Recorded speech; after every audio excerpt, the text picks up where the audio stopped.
नमस्कार, आप सबका मेरे चैनल पे स्वागत है।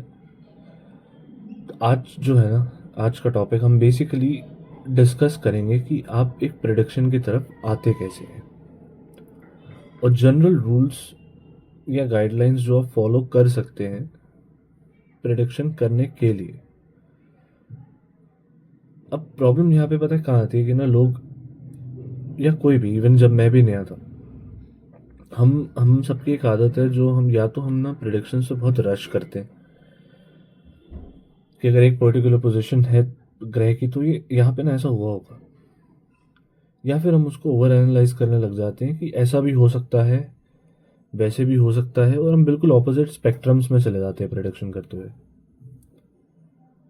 और हम दोनों दोनों के दोनों स्पेक्ट्रम्स ना प्रेडिक्शन में ना ऐड कर देंगे। हम बोल देंगे ऐसे भी हो सकता है या शायद वैसे भी हो जाए।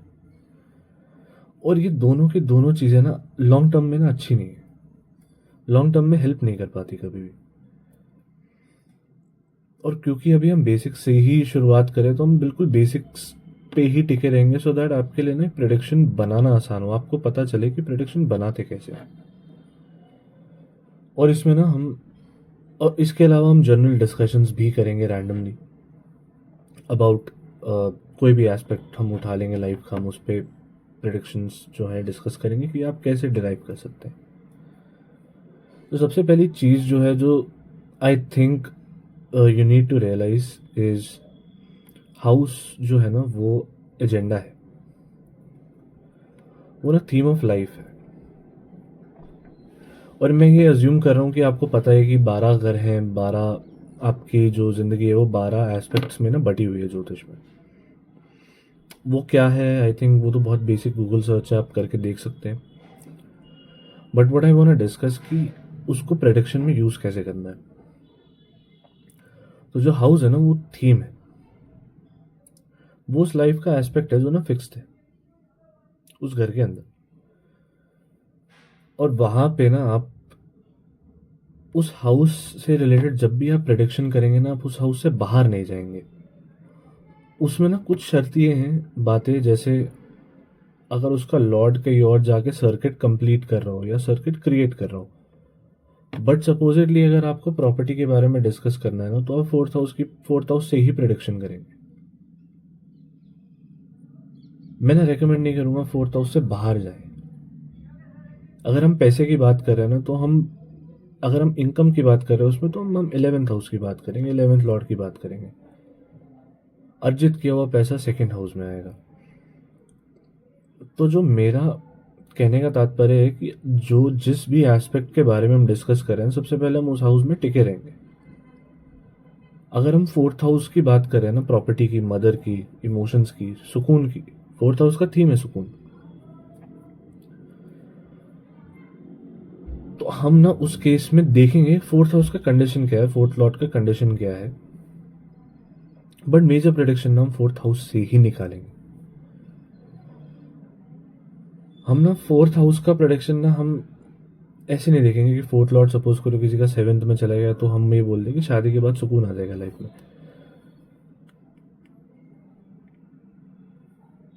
राइट। ये पार्ट ऑफ प्रेडिक्शन है, क्योंकि फोर्थ लॉर्ड जहां जा रहा है उसका काम भी है आपको सुकून देने का, बट ये पार्ट ऑफ प्रेडिक्शन है। जो उसका बेसिस है ना सुकून का, वहां हमें देखना है वहां पे एनवायरनमेंट क्या है। और जो एनवायरनमेंट है ना वो उसकी राशि है। तो सपोज करिए किसी का फोर्थ हाउस में वर्गो की राशि आ गई, तो वहां पे एनवायरनमेंट जो है ना वो, वर्गो का एनवायरनमेंट ना बहुत ही क्रिटिकल है, बहुत ही, जिसे कहते हैं ना, वर्गो का ना बहुत ही छोटा सा, अगर आप उसको छोटे में समझना चाहे तो रोग ऋण शत्रु, dead diseases and enemies, all दो वर्गो बहुत सारी चीजें हैं, राइट। जैसे आपका पेंडिंग कर्म है, प्रॉब्लम सॉल्विंग, सेवा है वर्गों में आप। उसके अलावा वर्गों में आपके एनजीओज हैं, वर्गों में वो लोग हैं जो आपके अंडर काम करते हैं, वर्गों में षड रिपु हैं, सिक्स हाउस। बट ना हमें बिल्कुल बेसिक समझना है ना, तो ऐसे इंसान को ना सुकून ना तब तक नहीं मिलेगा जब तक या तो वो लड़ना ले या किसी की प्रॉब्लम सॉल्व ना कर ले। अब ऐसे केसेस में सपोज करिए 11th लॉर्ड आ गया ना फोर्थ में। 11th लॉर्ड आपके इनकम का है, वो आपको फोर्थ में ले आया, सपोज करो वर्गो में ही आ गया फोर्थ हाउस में, तो वो ना डिस्प्यूट सेटल करवा के ना पैसा देगा, तो सुकून मिलेगा। मोस्ट लाइकली प्रॉपर्टी के डिस्प्यूट, क्योंकि फोर्थ हाउस आपकी प्रॉपर्टी। अब उसको ना चार्ट सुकून ऐसे ही दे रहे, वो बोल रहे हैं ऐसा कर अभी ना दूसरों का ना प्रॉपर्टी का डिस्प्यूट संभाल, उससे पैसे भी कमा लो, डिस्प्यूट संभाल के पैसे भी कमा लो, और सुकून ना वहीं से आएगा। बट वो ना डिपेंड करता है वो ग्रह भी कौन सा है। अब यही हम तीसरी चीज पे आने वाले कि ग्रह ग्रह ना फाइनल है, वो ना आप लास्ट में देख रहे हैं। ऑल्दो इसमें और भी स्टेप्स है, but to make it very simple, पहले हाउस है, फिर राशि है, फिर ग्रह है। और लोग ना गलती ये करते हैं, वो सबसे पहले ग्रह देख लेते हैं। आप उम्मीद करोगे किसी का सूर्य 10वें घर में बैठा है तो ये तो सूर्य बहुत अच्छा हो गया, या सूर्य 10 में बैठा तो अथॉरिटी दे ही देगा।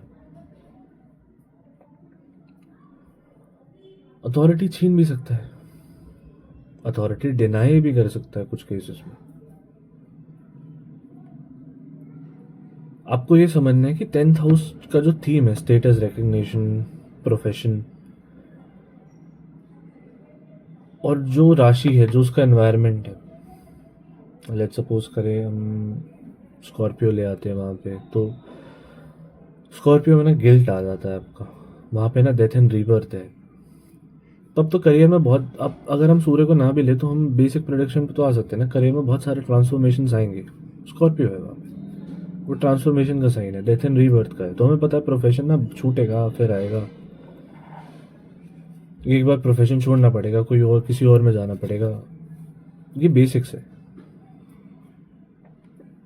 ऑल्दो जो मैं आपको कह रहा हूँ एग्जैक्टली अप्लाई जो है ना वो हर केस में नहीं हो सकता, पर अब हमें प्रिडिक्शन बनाना कैसे ये समझना है। अभी ऐसे केस में आपको पता है कि ट्रांसफॉर्मेशन आएगा, बट ट्रांसफॉर्मेशन ना किसके थ्रू आएगा, वो अगर हम वहाँ सूर्य बैठा रहे हैं ना स्कॉर्पियो 10th हाउस में, तो फादर के डेथ के बाद आ सकता है।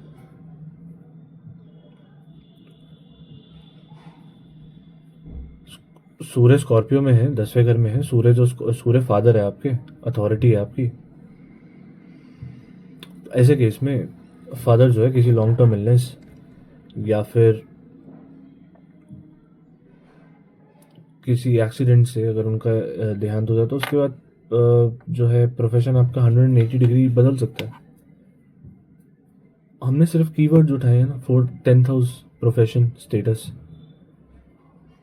स्कॉर्पियो का राशि है, ट्रांसफॉर्मेशन कीवर्ड है उसका, और हमने वहाँ सूर्य को बैठा दिया कि अब जो सूर्य है ना वो डिलीवर कर रहा है उस रिजल्ट को, वो कह रहा है कि अच्छा करियर में ट्रांसफॉर्मेशन लाना है, तो मैं अपने तरीके से डिलीवर कर रहा हूँ, मैं फादर के थ्रू करवा दूंगा, मैं अथॉरिटी के थ्रू करवा दूंगा। और ये नेचुरल 5 8 10 का कॉम्बिनेशन है अगर आप देखो तो, क्योंकि नेचुरल 5th लॉर्ड सूर्य है, Scorpio naturally 8th house 8th sign है, वो भी 10th में चला गया, राइट, और सूर्य 10th में है, दिग्बली है, तो obviously end of the day जब 180 डिग्री चेंज करवाएगा तो आपको बेनिफिट दे के जाएगा वो उसका। ऑल्दो जब हम सूर्य पे डिस्कशन करेंगे तब मैं आपको बताऊंगा सूर्य 10th हाउस में एक्चुअली कैसे रगड़ता बहुत है, but this how you derive a production. ऐसे केस में ना डेफेमेशन मिल जाता है,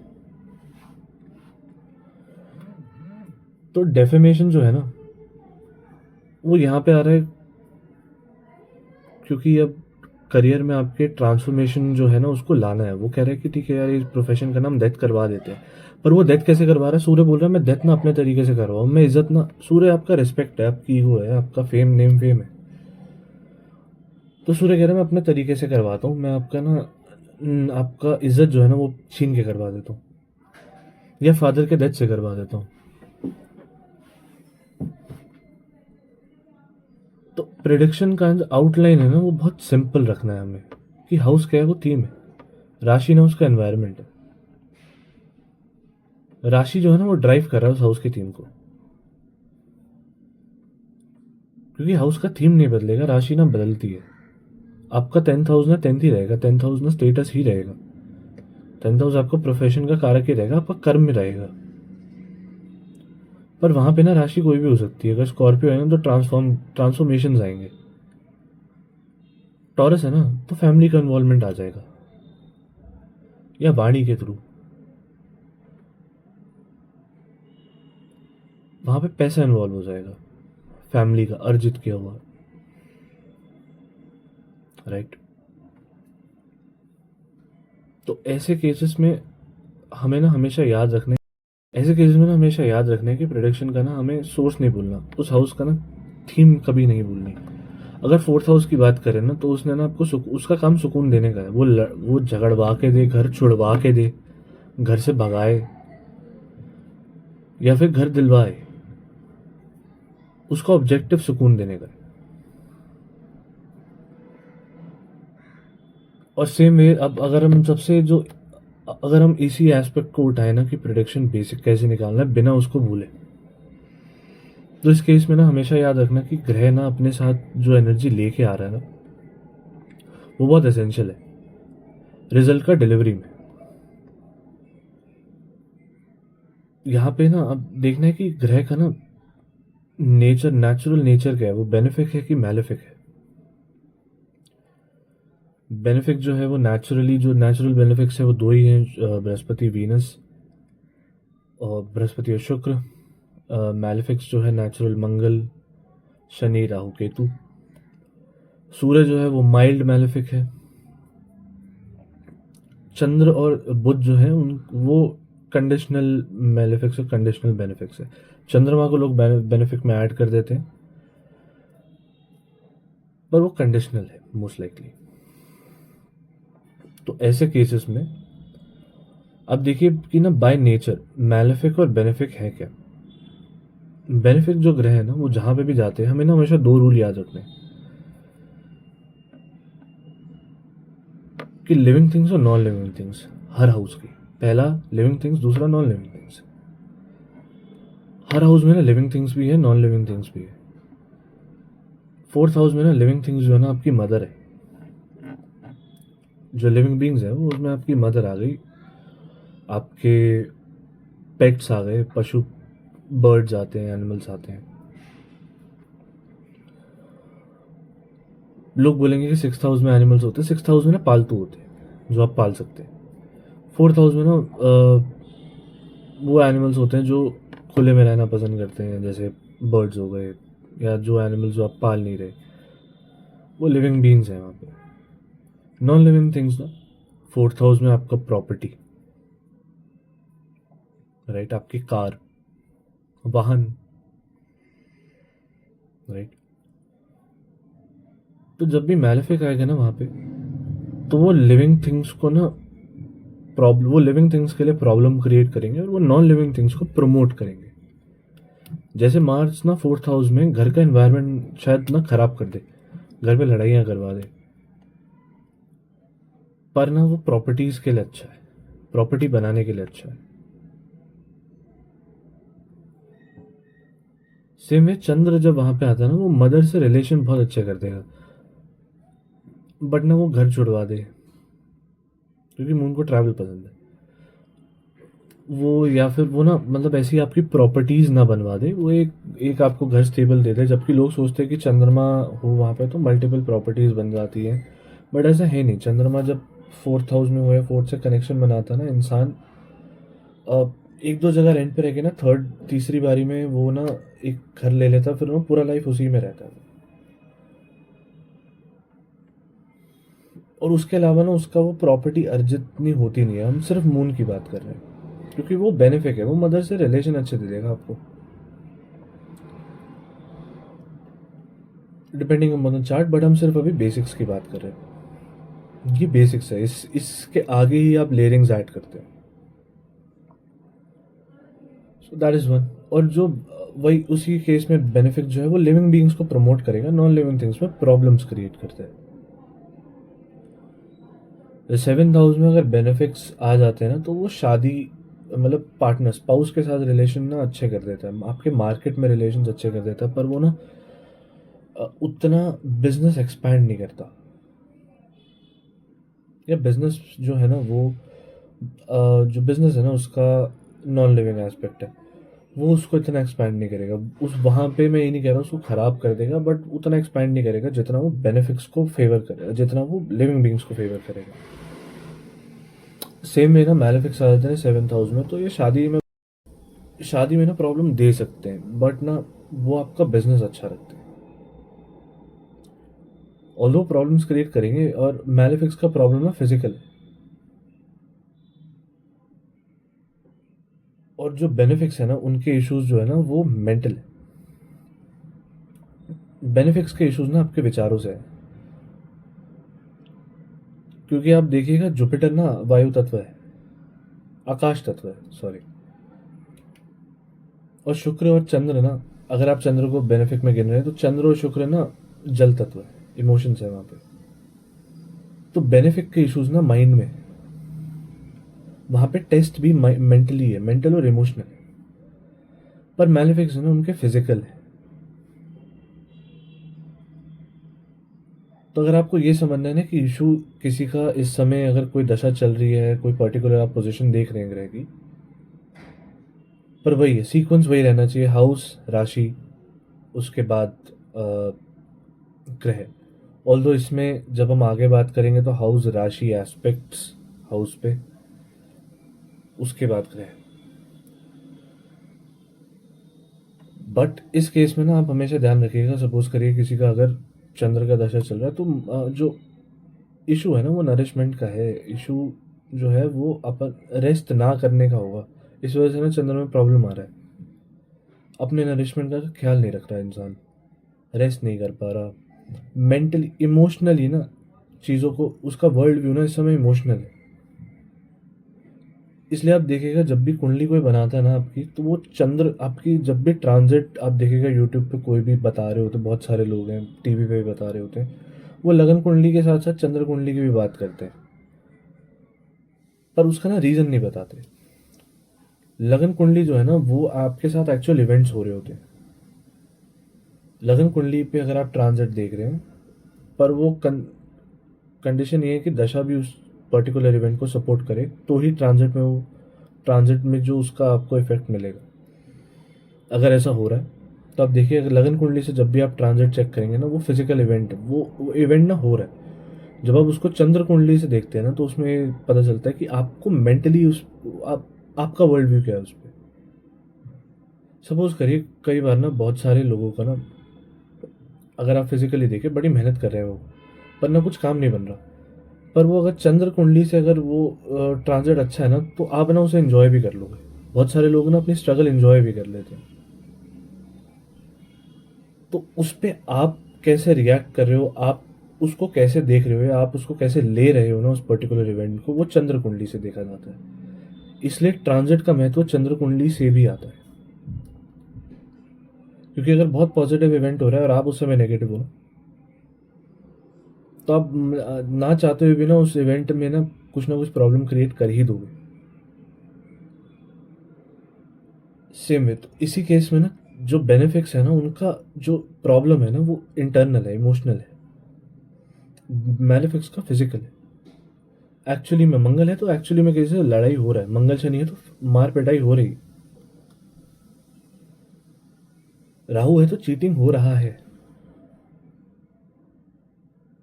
राइट। तो आपको हमेशा ऐसे देखना है इसको। तो अगर आप किसी के लिए चंद्र का प्रोडिक्शन कर रहे हो ना, प्रॉब्लम ना इमोशनल है, प्रॉब्लम नरिशमेंट का है। ऐसे केस में ना आप ऐसे इंसान को ज़्यादा रिकमेंडेशन दोगे ना, तो वो मानेगा भी नहीं, वो भी अपने मन मर्जी का मालिक है। बट वही मंगल शनि आ जाते हैं ना किसी के, सपोज करिए साथ में, तो अभी पता है ना पिटाई हो रही है अभी तो। मंगल राहु आ रहे हैं तो फिर तो घसीटा जा रहा है अभी सड़क पे, राइट।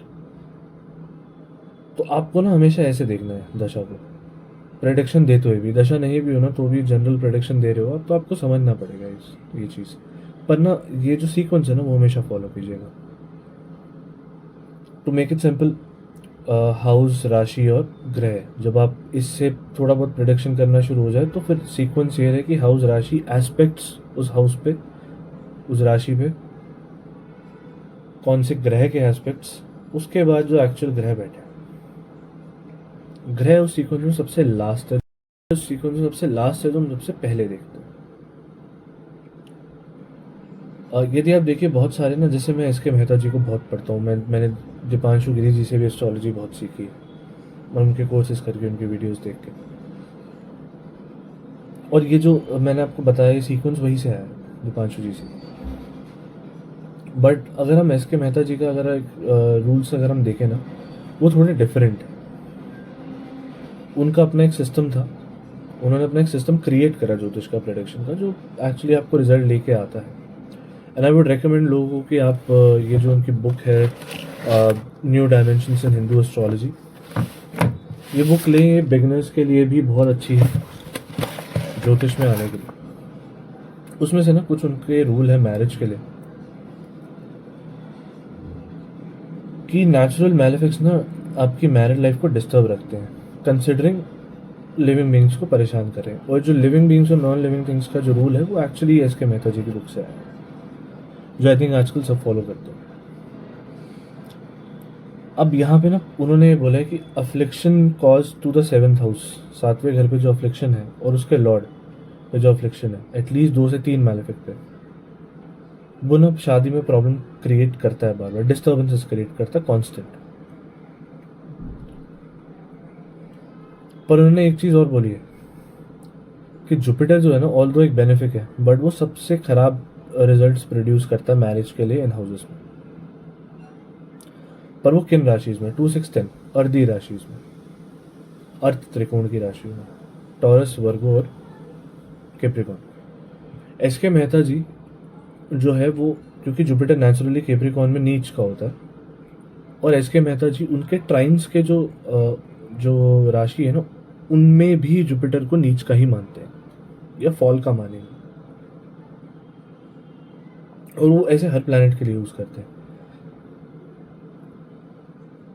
बट ना जुपिटर का लॉजिक जो है ना वो थोड़ा अलग भी है। जुपिटर ना ऑल दो 7th हाउस में है, बट वो ना शादी के लिए फिर भी इतना अच्छा नहीं है। पर उसमें ना प्रॉब्लम जो है ना वो वही है कि lack of physical intimacy.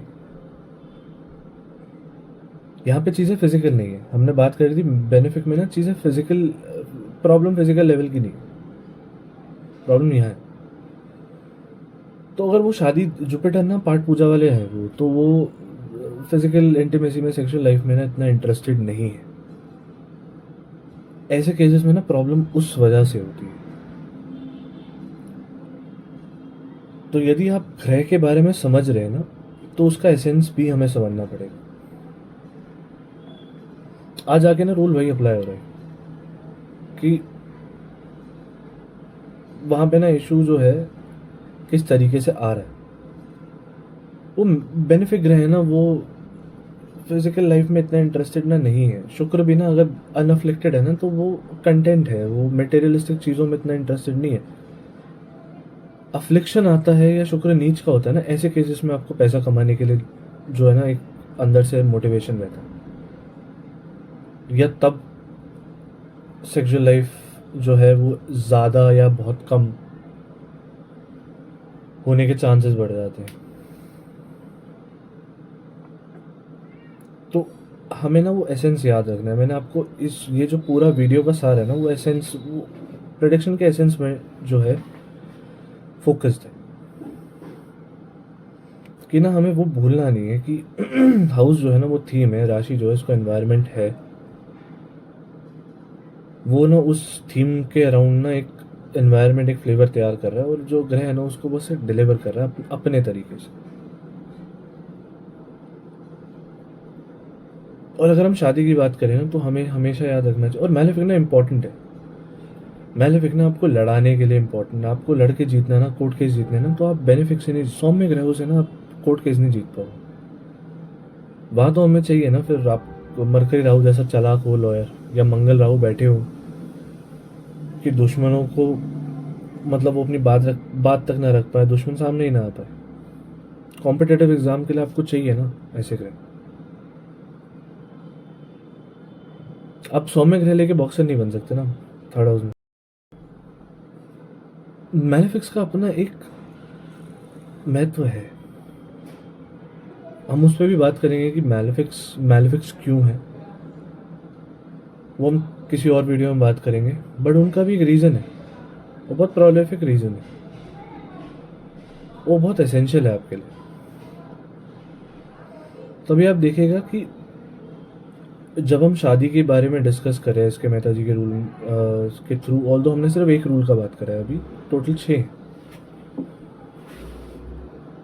But ना यहाँ पे जब लोग कहते हैं ना कि सातवें घर में बहुत अच्छे ग्रह बैठे हों, बेनिफिक्स बैठे हों, तो शादी अच्छा चलता है, ज़रूरी नहीं है। टू मच ऑफ गुड ना किसी भी केस में अच्छा नहीं होता है। टू मच ऑफ एनीथिंग अच्छा नहीं है, चाहे वो बहुत अच्छा हो या बहुत बुरा हो, इसलिए ना बैलेंस। शादी ना तब बहुत अच्छी चलती है जब ना मैलेफिक और बेनिफिक इन्फ्लुएंस इक्वल होते हैं, सेवन्थ हाउस पे, सेवन्थ लॉर्ड पे, क्योंकि वो ना इमोशनल और फिजिकल दोनों एस्पेक्ट्स कवर करते हैं फिर। ऐसे केस में बहुत अच्छा ग्रह ना अच्छा नहीं है आपकी शादी के लिए, एटलीस्ट लॉन्ग टर्म तो नहीं है। बट वो ना उस हाउस की बात है, क्योंकि लिब्रा जो है ना वो साइन बैलेंस का है, तो इसलिए ना वहाँ पे पॉजिटिव नेगेटिव का बैलेंस भी ज़रूरी है। मैलेफिक बेनिफिक हम पॉजिटिव नेगेटिव नहीं बोलते, बेनिफिक और मैलेफिक का बैलेंस भी बहुत ज़रूरी है, क्योंकि राशि बैलेंस की है। बट हम ये अज्यूम नहीं करेंगे कि लिब्रा में बैलेंस है, वहाँ पे बैलेंस क्रिएट करना पड़ता है थ्रू मेकिंग डिफरेंट चॉइसेस। तो इस केस में एक तो बात ही होगी, दूसरा अगर आप इसके बिल्कुल ऑपोजिट ले जाओ ना, तो एरीज में लिब्रा ना मार्केट थी, वहाँ पे ना आपको दूसरे लोगों से डील करना है, राइट। वहाँ पे आपको कॉम्प्रोमाइज़ भी करना पड़ेगा, क्योंकि लिब्रा में ना वो ठंडी राशि है, वहाँ पे ना मैं करके काम नहीं चलता। अगर आप मार्केट में जाके बोलो सिर्फ मैं और सिर्फ मैं बिजनेस करने वाला ना, सिर्फ मैं नहीं कर सकता, लोग बोलेंगे फिर आप अपना ही देख लो, ऐसा करो। बट उसके ऑपोजिट ना एरीज है। लिब्रा को सेवन्थ हाउस इसलिए मिला क्योंकि उसको दुनिया में जाके रहना है, पार्टनर, वहाँ पे शादी है, आपके पास पार्टनर आ रहा है, पार्टनर ना किसी भी तरीके का, बिजनेस पार्टनर भी हो सकता है, आपका लाइफ पार्टनर भी हो सकता है, बट वहाँ पे पार्टनरशिप्स है, वहाँ पे लोगों के साथ रहना है, आप ना वहाँ पे ईगो नहीं रख सकते, इसलिए सूर्य नीच का है। ऑल्दो ऑल्दो हम थोड़ा सा टॉपिक से भटक रहे हैं, बट हम फ्री फ्लो भी जा रहे हैं। सेम है ना। अब बिल्कुल उसके ऑपोजिट आओगे ना, तो एरीज है। एरीज ना वो राशि है जहाँ से ना चीज़ों का उत्पादन हो रहा है, शुरू हो रही है, वहाँ पे ना सर्वाइवल है। तो जहाँ सर्वाइवल है, जहाँ पे शरीर है, वहाँ ना आप अपनी ही बात करोगे। लगन का नेचुरल लगन का मालिक है वो, कालपुरुष कुंडली में लगन ही ना आपका पूरा लाइफ डिसाइड करता है, इसलिए लगन में है। आप लगन में ना दूसरे लोगों की बातें नहीं कर सकते। आप लगन आप अपनी लाइफ है, ये जो लगन है ये मेरी बॉडी है, मैं अपनी बॉडी में ना, मैं अपनी बॉडी का ख्याल ना मुझे ही रखना पड़ेगा, वहाँ ना मैं मेरे को सेल्फिश होना पड़ेगा, वहाँ मैं अपनी बात करूँगा कि मेरे को अपनी बॉडी के बेनिफिट के लिए जिम जाना है, अपनी बॉडी के बेनिफिट के लिए आई थिंक मैं रनिंग कर आता हूँ। मेरे को अपनी लाइफ कैसे जीनी है, मेरे लाइफ, मेरा आउटलुक अपनी लाइफ को लेके क्या है, वो एरीज है। तो वहाँ पे ना ग्रह भी वैसे चलेंगे, वहाँ पे ना बैलेंस नहीं चाहिए एरीज में। एरीज का ना एनवायरनमेंट टफ है थोड़ा, वहाँ पे ना काम जल्दी जल्दी हो रहा है, वहाँ पे ना चीज़ें उत्पन्न हो रही है, वहाँ पे फायर है, ठंडी राशि नहीं है वो लिब्रा की तरह, वहाँ फायर है बहुत, और कंट्रोलेबल फायर नहीं है, अनस्टेबल फायर है। तो ऐसे केसेस में आपको ग्रह भी ना वैसे चाहिए जो उस आग को ना संभाल ले, इसलिए ना सूर्य वहाँ उच्च का है, मंगल का अपना राशि है।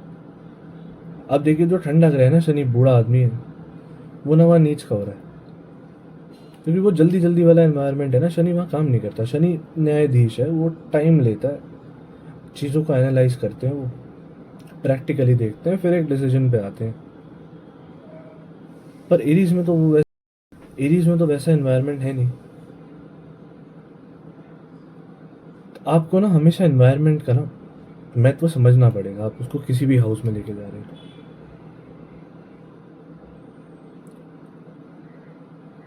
आपको हाउस का सिग्निफिकेशन ना समझना पड़ेगा। यहाँ पे ना मेरी बात हो रही है, अगर लगन है ना तो वो मैं हूँ, और जहाँ पे मेरी बात हो रही है ना, वहाँ पे मेरे को ग्रह ना ऐसे चाहिए, या मेरे को ना वहाँ पे एस्पेक्ट ऐसे चाहिए जो ना, जहाँ पे ना मैं अपने आप पे फोकस कर सकूँ। तभी ना लगन में राहु एरीज में ना बड़ा अच्छा काम कर जाता है। ये एग्जाम्पल के तौर पे कह रहा हूँ, लगन में कोई भी राशि हो सकती है, बट वो राशि ही आपका लाइफ को लेके आउटलुक डिसाइड करता है, और वो राशि ही डिसाइड करती है आप कौन से लोक से आ रहे हैं धरती पे। लगन से इंपॉर्टेंट कुछ नहीं है। आई थिंक ये दीपांशु गिरी जी काफ़ी बार बोल चुके हैं, उनसे सीखा भी मैंने उनकी वीडियोस देख के, उनका ही कोर्स लेके ये सब चीज़ें सीखी। और लगन से इम्पोर्टेंट ना कुछ है भी नहीं ये। एक्चुअली आप जितना चार्ट्स पे टेस्ट करते जाओगे ना, आपको समझ में आने लग जाएगा कि लगन जो है ना, उसका महत्व ना हर हर केस में बहुत है। कई बार ना राजयोग फलित नहीं हो रहे होते, पर वो ना उसका कारण यही है क्योंकि लगन बहुत कमज़ोर है, लगन का मालिक बहुत कमज़ोर है। पर ना एंड ऑफ द डे ना, प्रिडिक्शन निकालने के लिए ना एक थीम्स कभी भी नहीं भूलनी है कि हाउस जो है ना, वो थीम वही है, लगन में ही हूँ, राइट। और 7,000 ना दूसरे लोग ही हैं। अब वहाँ पे राशि क्या आ रही है ना, वो डिसाइड करेगा कि वो काम कैसे करेगा वो टीम। अभी अगर 7th हाउस में एक्वेरियस का राशि आ रहा है ना, तो पार्टनरशिप में ना चीटिंग भी हो सकता है। ये शॉर्ट नहीं है, बट एक प्रिडिक्शन की तरफ आ रहे हैं। एनवायरनमेंट वैसा है, राहु का एनवायरनमेंट है, शनि का एनवायरनमेंट है। वहाँ ना नेटवर्किंग से काम चलेगा। अभी बिजनेस में इनकम ना नेटवर्किंग से आ रही है। अब वहाँ ना नेटवर्किंग बहुत बड़ा पार्ट प्ले कर रही है। अब उस नेटवर्किंग के थ्रू हो क्या रहा है ना, एंड रिजल्ट क्या आ रहा है ना बिजनेस में, वो ना ग्रह बता देगा अपने तरीके से। बेनिफिक होंगे ना तो सौम्य तरीके से काम करवा देंगे, बेनिफिक होंगे ना तो थोड़ा वो रगड़ेंगे आपको हल्का सा, पर वो ना आपके लिए ज़रूरी भी है। हाँ, बट बेनिफिक जो है ना, वो टेस्ट जब लेते हैं ना, वो आपके पेशेंस का टेस्ट लेंगे, वो आपके ना मेंटल कैपेसिटी का टेस्ट लेंगे, वो आपके इमोशनल लेवल का टेस्ट लेंगे, बट ना वो आपको रिजल्ट ना दे देंगे। पर ना वो आपको ना लड़वाएंगे नहीं, वो आपको ना जतवाएंगे नहीं, वो आपको ना वो फ्री विल जहाँ पे आपकी कुंडली में है ना, वो आपको ना वो अपॉर्चुनिटी जब कई बार होता है आपके ना, आपको छीननी पड़ती है, वो बेनिफिट नहीं करवा पाएगा। तो बेनिफिट के ना अपने महत्व है, इसलिए ना 4th हाउस ना बेनिफिट को दिया गया चंद्रमा को, अगर आप उसे कंसिडर कर रहे हैं तो। बट फिर लोग बोलेंगे कि मारक के घर दोनों तो शुक्र को दे रखे, उस पर भी हम डिस्कशन करेंगे आगे। बट आप देखिए, बेनिफिट का ना काम यही है, वो ना आपको लड़ाएगा नहीं, वो ना डिप्लोमेसी से सॉल्व करवा देगा चीज़ें, कॉम्प्रोमाइज़ से करवा देगा। और कुछ केसेस में ना वो बहुत ज़रूरी है। हर ग्रह का ना जो काम है ना, वो आपकी लाइफ के हर एस्पेक्ट में ना कहीं ज़रूरी है। और उसी चीज़ को हमने ना प्रेडिक्शन में यूज़ करना है। चंद्रमा है ना, तो बात इमोशनल लेवल पे हो रही है, तो आप चंद्रमा कहीं पे भी बैठे हैं ना, तो उस हाउस, उस थीम को, उस एनवायरनमेंट को ना उठा के आप चंद्रमा पे बात करेंगे, बात इमोशनल लेवल की हो रही है, सुकून की हो रही है। और वहाँ प्रॉब्लम आ रही है ना, तो वो इमोशनल लेवल से फिजिकल लेवल पे आ रही है। कई बार लोग होते हैं जो, आपने कई बार देखा होगा लोगों ने जो इतना टेंशन ले रही है कि बीमारी पड़ गए, ये चंद्रमा से आ रहा है। ये ऐसी चीज़ें ना चंद्रमा के समय होती है, या चंद्रमा प्रोमिनेंट लोगों में हो जाती है बहुत इजीली। मैनिफेस्टेशन ना इमोशनल लेवल पे है, तो बात भी वही हो रही है अभी। पर अगर हम बात सूर्य की करते हैं ना, तो वहाँ अथॉरिटी की बात हो रही है। तो मेरा इतना ही बस ये था कि हम नॉर्मल एक डिस्कशन हम कर सकें, उसके बाद आगे भी मैं और टॉपिक्स आपके लिए लेके आऊँगा। ये बस एक नॉर्मल डिस्कशन था कि मैलेफिक्स बेनिफिक्स आप प्रेडिक्शन डिराइव कैसे कर सकते हैं, कहाँ से कर सकते हैं, और बिना उसे ओवर कॉम्प्लिकेट करें कैसे आप एक्चुअली प्रेडिक्ट कर सकते हैं कोई चीज़। और प्रेडिक्शन ना डेटा का भी गेम है बहुत बड़ा। आप जितना चार्ट पे टेस्ट करेंगे ना, उतना आपको ना चीज़ें और समझ में आने लग जाएंगी। और क्लासिक्स से बढ़िया जो सोर्स है ना, वो कोई भी नहीं है।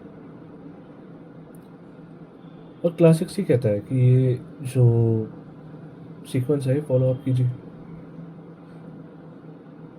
हाँ, आपको बहुत जब आप स्टार्ट करेंगे तो प्रेडिक्शंस शायद ना आए, पर क्या होगा जब आप गलत भी बोलोगे ना किसी को, तो आपको ना एक्चुअल स्टोरी पता चल जाएगी। पर अगर आप ये सीक्वेंस फॉलो करोगे ना, आप 100% गलत होने के ना आपके चांसेस नहीं है। आप शायद 50% हो जाओ या 70% भी हो जाओ, 30% ना कहीं भूलता जाएगा। तो बाकी की जो 70% है ना, वो आपको स्टोरी ना सामने वाला खुद ही बता देगा। जब वो खुद बताएगा ना, आप चार्ट देखोगे ना, आपको देखते ही समझ आ जाएगा, अच्छा ये ऐसे काम कर रहा है। और वही ना धीरे धीरे आपका प्रोडक्शन इवॉल्व करता है। तो प्रोडक्शन करने से ना डरिए मत। अगर आप सिंपल भी कर रहे हैं ना तो कर दीजिए, बस सीक्वेंस फॉलो करिए। आप उस प्रोडक्शन को अपने लिए आसान बनाइए, क्योंकि आपने ना एक ही लाइन देनी है। ज्योतिष ना एक ही लाइन का खेल है आपका पूरा लाइफ का प्रॉब्लम सॉल्व करने के लिए, पर वो एक लाइन तक पहुंचने के लिए ना आपको 100 चीज़ें पता होनी चाहिए। पर 100 की 100 चीज़ें ना कोई भी दिमाग में 24 घंटा नहीं रख सकता। तो आपके पास ना बेस लाइन होना चाहिए, जिससे आप ना प्रेडिक्शन बिल्ड कर सको। ये जो जो स्टेप्स है ना, इसी पे ही आप चीज़ें ऐड कर करके प्रेडिक्शंस बिल्ड करेंगे। तो बस यही था आज का वीडियो। आई होप इससे हेल्प मिली हो आपको। नमस्कार, थैंक यू।